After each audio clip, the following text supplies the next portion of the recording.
Personally, I believe that the use of colour is overlooked by the audience in the cinematic world, and many believe that colour is purely used to make a film look pretty. Colour, in film, is actually used for a variety of purposes, ranging from setting a tone to conveying a character's emotion.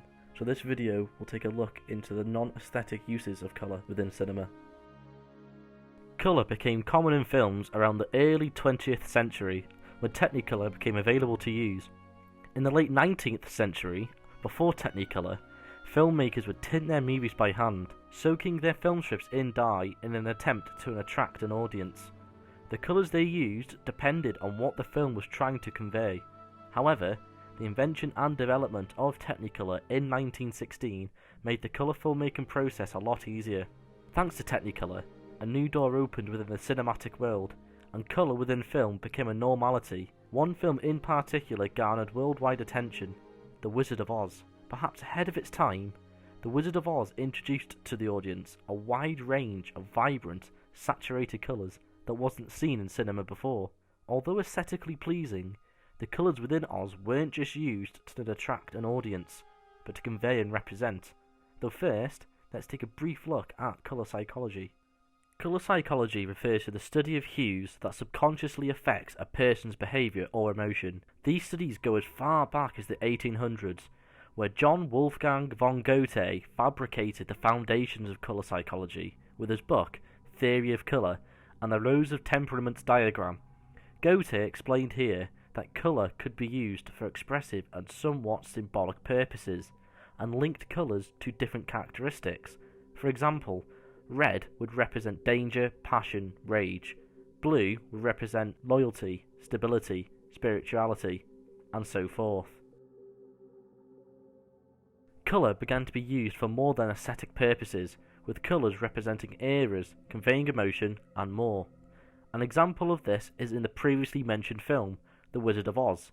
Here, Victor Fleming utilises a dark bronze sepia palette to represent an early 1900s Kansas, ravaged by the Great Depression occurring at that time. The colours here are completely opposite to the bright, vibrant colours used within Oz, which represent something of a dreamland for Dorothy during those dark times. In the modern day of cinema, filmmakers are now able to depict a story with even more exposure and detail, manipulating audiences' moods and emotions through implementing appropriate colours. Whether it's the way the film is graded, the clothing of a character, or even set design, the decision to use colour shouldn't be taken lightly when it has the power to impact a film in so many ways. When telling a story, colours can elicit psychological reactions, draw focus to significant details, set the tone of the movie, represent a character's traits or emotion, and show changes in the narrative. Before we delve into some examples of colour usage within modern film, let's take a look at three main components of colour: hue, saturation, and value. Hue is the colour itself. Saturation is the intensity of a colour. The more saturation, the more pure a colour looks. And value. This determines whether or not a colour is light or dark. The lower the value, the lighter the colour. The manipulation of these components can create some interesting and unique palettes that can significantly enhance a narrative. So let's take a look into this. In accordance to colour theory, there are four sets of colours that work together effectively, and these are monochromatic. This is one dominant colour, with films like The Matrix and Moonrise Kingdom utilising this. Analogous. This refers to a group of colours who are neighbours on the colour wheel, like the warm colours of red, orange and yellow, and the cool colours of blue, green and purple. Analogous colours usually fit the theme of the film, and is evident in films like Mary Poppins and Life of Pi. Complementary. These are two colours on opposite ends of the colour wheel, but still work well with each other, usually to create depth and emphasise skin tones. A very popular combination in Hollywood at the minute. Complementary colours can be seen in films like Transformers and Emily. Triadic. A triadic colour scheme utilises three colours that are an even distance from each other on the colour wheel, such as blue, yellow and red, the three colours used in the 1978 Superman film. The symbolism and characteristics that colour has developed over the last 2 centuries has allowed it to be extensively used in modern day cinema. The complexity and character of colour allows it to be used to convey a variety of feelings. A Space Odyssey uses red to convey danger, threat, and the imminent death of Hal, whereas American Beauty utilizes red in a way to convey lust, passion, and romance. The various conventions of a specific color can make each film feel different, and allows directors to develop their own unique styles of filmmaking, with the likes of Wes Anderson, Nicholas Winding Refn, and Denis Villeneuve having particularly unique styles within cinema. Denis's use of colour is psychological based, using colour to show a transition in both narrative and character.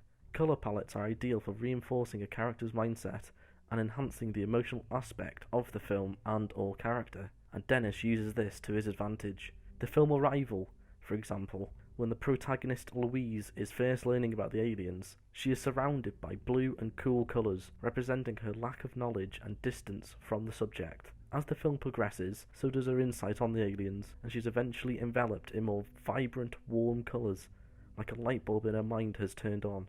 In Denis's films, he uses warm colours to act like a light, illuminating both mental and physical pathways.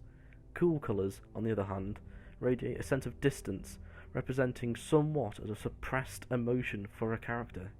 This is evident in films like Blade Runner 2049, where a cold blue tone is used to convey isolation and melancholy shown within the protagonist. For Denis, everything within a scene should have purpose and draw attention to the emotional states of his characters.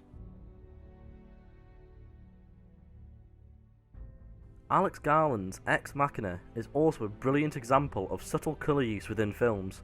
The film uses the colour of clothes very well to convey the personality and current emotional state of a character. The antagonist, Nathan, is almost always wearing black or dull clothing, which depicts him as quite an intimidating, powerful, and controlling character. The dark colours foreshadow his reveal as the antagonist, whilst also showing he has a dark, twisted personality.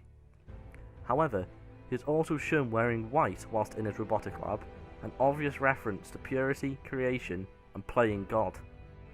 The scene where Ava escapes shows an outstanding yet subtle use of colour. Here, we can see Ava in a white dress, though it conveys different meanings to Nathan's white clothing. The white dress here conveys purity, innocence, and now that she has escaped, freedom. She is met with a vibrant green environment, symbolising the growth of Ava as a character and the new life she has been given. Hopefully this video has left you with a better understanding of using colour, and how important it truly is within the cinematic world. Although yes, colour does make a film more aesthetically pleasing, you can see how it can be used on a more technical and subconscious scale. Not only does it enhance a film's image, it adds depth and can help convey both the narrative's and director's intentions. This video is for educational purposes only and is part of a university dissertation. Thank you for watching.